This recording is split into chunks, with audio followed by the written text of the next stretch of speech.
Bonjour à tous, merci de préférer BB24. Voici les titres de ce journal. 6e Forum régional de régulation de l'électricité à Cotonou. Plus de 200 experts venus des pays de la CEDEAO participent à ce grand rendez-vous qui vise à garantir l'application des normes en matière de régulation d'électricité. Devenir ingénieur en télécommunications en étant au Bénin, c'est possible et la formation est disponible sur place. À quoi s'attendre à la fin de la formation et quelles opportunités s'offrent aux étudiants? Un spécialiste nous éclaire dans un instant. Et puis, comment les journalistes sportifs en langue nationale vivent également la Coupe du Monde en Russie 2018. Vous suivrez dans un instant un reportage réalisé à ce propos à Radio Bénin à la FIA.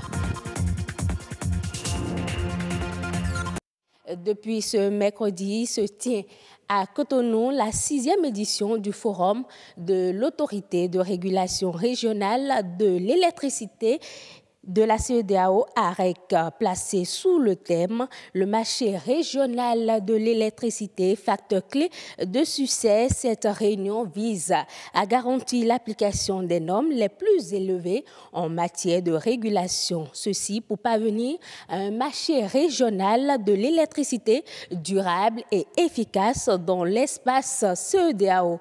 Rodrigue Babagweto nous parle des enjeux de cette rencontre sous-régionale. C'est un défi qu'il faut relever au plus tôt avec efficacité et durabilité. La maîtrise de la fourniture en électricité à un prix compétitif pour les populations et le secteur producteur préoccupe l'autorité de régulation régionale de l'électricité de la sous-région de la CEDEAO, entendez AREC.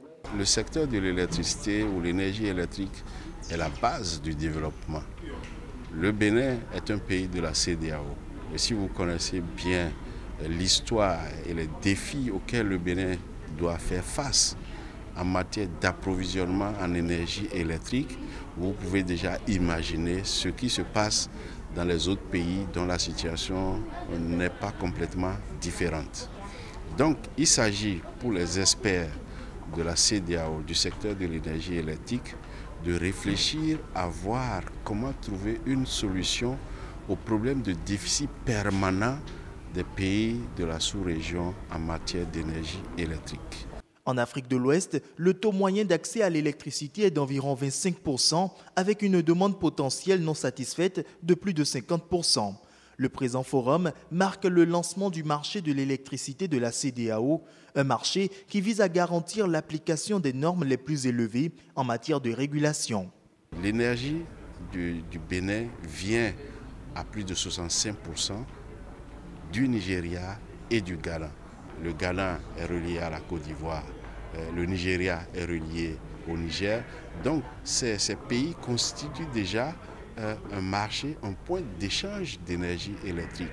Chez nous, au Burkina, nous achetons déjà depuis plus de 10 ans l'électricité avec la Côte d'Ivoire, bientôt avec le Ghana. Ça veut dire que c'est une activité qui existe. Mais la particularité, c'est que ça va se faire dans un cadre régional. J'ai parlé d'échange entre nos différents pays, c'est du côté bilatéral.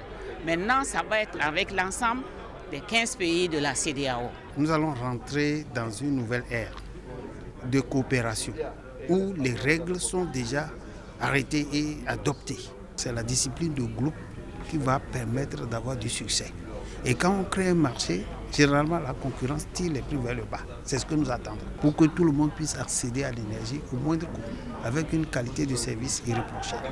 Après ce lancement, suivra une période d'environ 2 ans consacrée à préparer l'avènement de la deuxième phase du marché, celle de marché concurrentiel qui viendrait s'ajouter au marché des contrats bilatéraux existant dans la région depuis plusieurs années. Après le marché de l'électricité, le Bénin va accueillir les 19 et 21 juillet prochains la première édition du Salon international des mines, des carrières et du pétrole. La rencontre aura pour thème « Partenariat public-privé pour le décollage économique de l'Afrique ». Selon Samou Seydou Adembi, ministre de l'eau et des mines, l'objectif de ce salon est de mobiliser l'ensemble des acteurs des secteurs concernés autour des richesses du sous-sol béninois. La population de Logozoré est mécontente. Elle dénonce la pollution de la rivière Clou par les déchets issus des activités d'une usine de fabrication d'alcool à base de manioc située dans la localité. Le ministre du Cadre de vie et le directeur général de l'Agence béninoise pour l'environnement ont organisé un point de presse à ce propos hier mercredi. Laza Migan pour plus de détails. L'usine Yuken International, qui est à Logozoré et qui défraie la chronique. Elle a été construite en 2002 sur une superficie normalement de 10 hectares, mais l'usine est pour le moment installée sur 5 hectares. Elle a démarré ses activités en 2003 dans le cadre de l'appui du gouvernement chinois au projet de développement de la filière du manioc, qui a été initié par notre pays en 2001. Logozoré, comme vous le savez, se trouve dans la commune de Savalou. Ce projet de fabrication d'alcool à base de cossettes de manioc n'a pas été soumis à l'étude d'impact environnemental et social. L'activité principale de cette usine est la transformation de cossettes de manioc en alcool avec l'ajout de quelques enzymes et levures dont il nous est difficile pour le moment de connaître la nature exacte, puisque les promoteurs ne nous ont pas laissé la main. Normalement, cette usine devrait réaliser une étude d'impact environnemental et avoir un certificat de conformité environnementale, ce qui n'a pas été le cas. Voilà pourquoi, dès que nous avions appris et on a reçu des plaintes, on les a soumis aux audits. À travers ce point de presse, le ministère du Cadre de vie et du développement durable veut rassurer les citoyens de la veille environnementale en place dans notre pays pour l'assainissement de notre cadre de vie. Nous tenons à dire à nos populations que les tests réglementaires, les outils sont mis en place et sont en cours de renforcement pour garantir, suivant les articles 27, 28 et 29 de notre Constitution, un environnement sain à chaque citoyen. Plusieurs apprenants en télécommunications suivent des formations dans le secteur qui aboutissent à l'obtention d'un diplôme d'ingénieur. Quel doit être le contenu de la formation? Quels sont les débouchés? Voilà autant de questions qui trouvent réponse dans cette interview de Fabrice Dako, formateur en télécommunications et réseaux. Ce sont des propos recueillis par Axel Donsi et Boris Aina. L'ingénieur télécom et réseau, c'est quelqu'un qui réfléchit sur les problématiques qui existent dans une entreprise ou dans un domaine et qui propose des solutions pour régler ces problèmes. Je prends un exemple. Je viens dans une entreprise où ils n'ont pas un réseau pour communiquer. Mon premier travail consiste à mettre en place un réseau, une infrastructure réseau, pour pouvoir permettre à ces gens de communiquer facilement, en n'étant même pas connectés à Internet, mais en étant connectés entre eux, de partager des fichiers. Je viens de régler un problème. Je peux dire, ok, d'accord, puisque nous venons de régler un problème, il faut maintenant se connecter à Internet. Je dois aller maintenant chercher quel opérateur qui puisse me donner la connexion Internet pour satisfaire les besoins de mes clients. Parce que nos clients, ce sont nos utilisateurs. Et donc, c'est eux, on veut rendre la vie facile à ces utilisateurs. Si, par exemple, je connais, je ne sais pas moi, une entreprise qui a une application, je vais dire, pas une application, mais Excel, pour gérer son entreprise. En tant qu'ingénieur, informaticien ou ingénieur réseau, tu vas pouvoir aider cette entreprise à mettre en place une application pour gérer ses ressources humaines, ressources matérielles, le stock, la vente. C'est des services que nous sommes appelés à rendre à nos utilisateurs qui sont en fait nos clients. L'emploi dans le domaine des télécommunications existe. Ça existe dans ce cadre où si vous sortez ingénieur d'une école d'ingénieur, vous avez les compétences, les bagages qu'il faut. Il vous suffit, je vous assure, il vous suffit quelques entretiens. Les recruteurs voient déjà en vous le génie qui veut me régler des problèmes. Parce que c'est ça son problème. Lui ne vous appelle pas en entretien pour que vous lui racontiez des baratinages. Non, vous venez pour lui montrer que vous avez la compétence qu'il faut pour régler les problèmes que lui a sur son réseau. Il lui faut des ingénieurs de service. Il nous faut des ingénieurs de service. C'est-à-dire quoi? Des ingénieurs qui sont capables de créer des services numériques que les ressortissants d'autres pays peuvent venir chercher. ok, allez au Bénin, ils ont fait ceci, comme nous entendons parler un peu de Rwanda. Il y a beaucoup de services qui ont été implémentés aujourd'hui en Rwanda. Aujourd'hui, au Bénin, on doit être en mesure de dire, ok, nous avons la compétence qu'il faut bien pour créer des services innovants.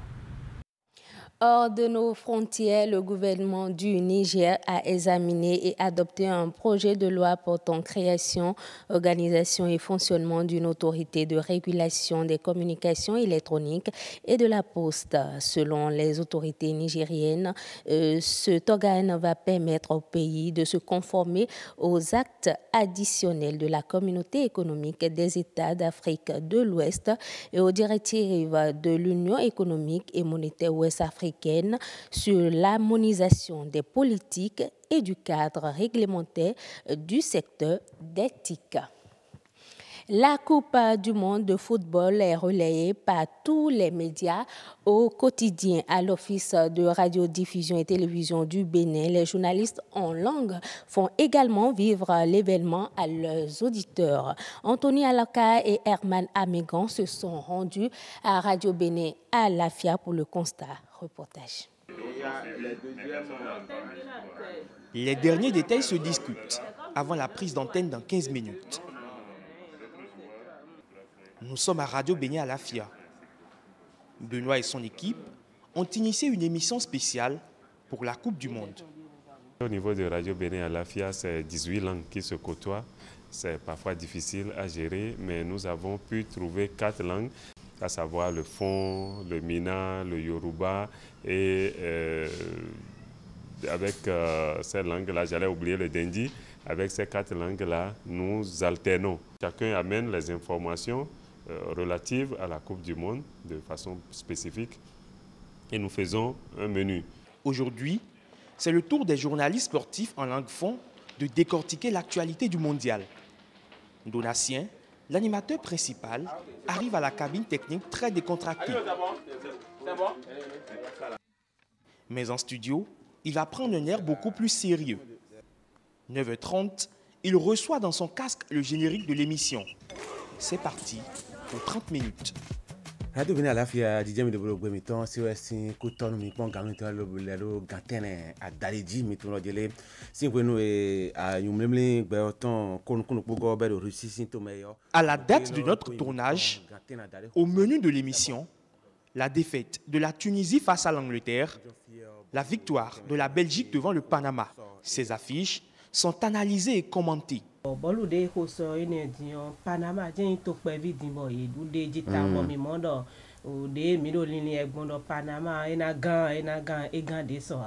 L'exercice a duré 20 minutes et puis l'antenne aux auditeurs pour leur pronostic sur les matchs du jour. Le combiné ne cesse dès lors de crépiter. Oui, allô? Et comme ils t'ont blanc clé, on va jeter les concours au Djamido. Sénégal, Sénégal 2. Pologne 1. 10 heures dans le studio de Radio Bénin à Lafia. L'émission de ce mardi est terminée. Estelle, membre de l'équipe, ébauche un large sourire avant de nous confier son ressentiment chaque fois qu'elle est à l'antenne pour parler de la Coupe du Monde.